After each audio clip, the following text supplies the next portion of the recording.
Good afternoon and welcome. First up, news from Zimbabwe, where Emmerson Mnangagwa is all set to be sworn in as the President of Zimbabwe shortly. He's arrived in Harare along with his bunch of supporters. Mnangagwa is a former Vice President of Zimbabwe who fled the country after Mugabe dismissed him. He returned to Harare after Mugabe stepped down. The new leader is facing high expectations following nearly 4 decades of rule under Robert Mugabe. Meanwhile, Mnangagwa has assured former President Robert Gabriel Mugabe that he and his family would be safe in the country. The state-owned The Herald newspaper said Mugabe and Mnangagwa had agreed that the former leader may not attend the swearing-in ceremony because he was tired. Mugabe and his family have been granted immunity from prosecution as well.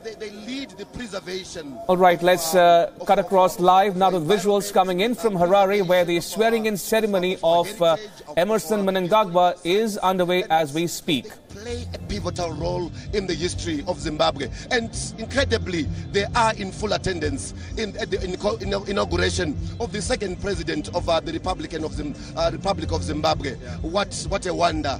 Definitely. Now, I'm going to put you on the spot here, Langton.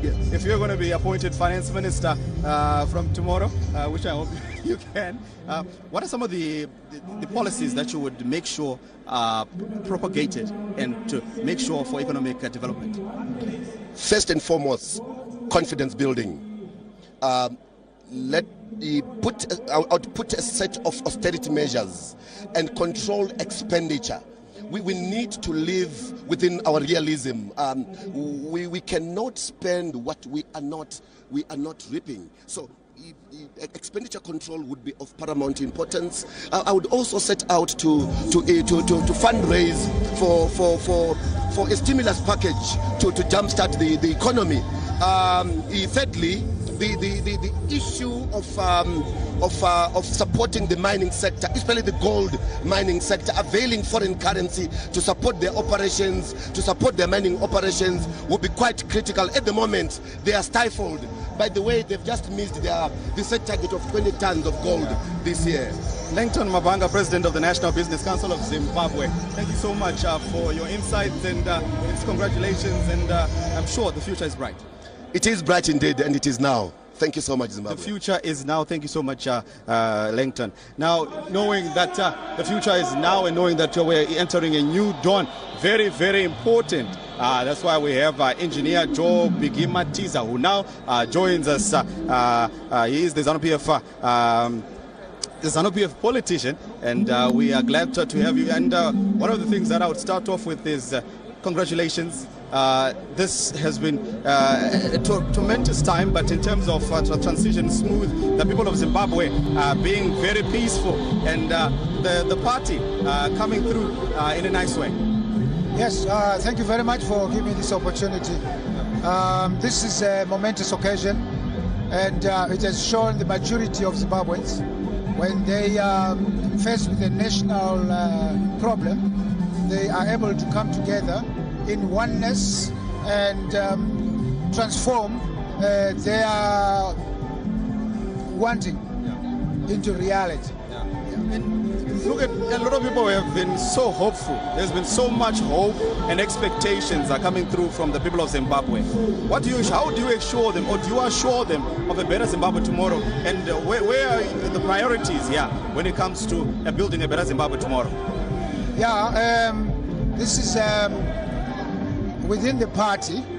We have rejuvenated the party.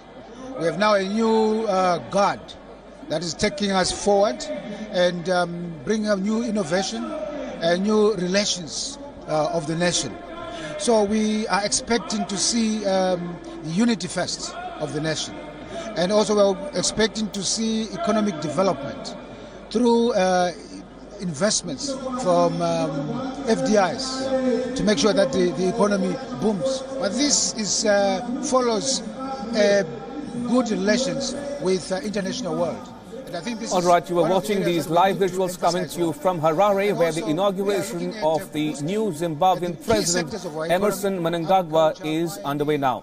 All right, let's cut across live to Harare now, where the inauguration of the new Zimbabwean President Emmerson Mnangagwa is underway as we speak. ZNA and the Zimbabwe Defense Forces as well. These are live visuals coming to you from the venue of the inauguration of the new President of Zimbabwe, Emmerson Mnangagwa.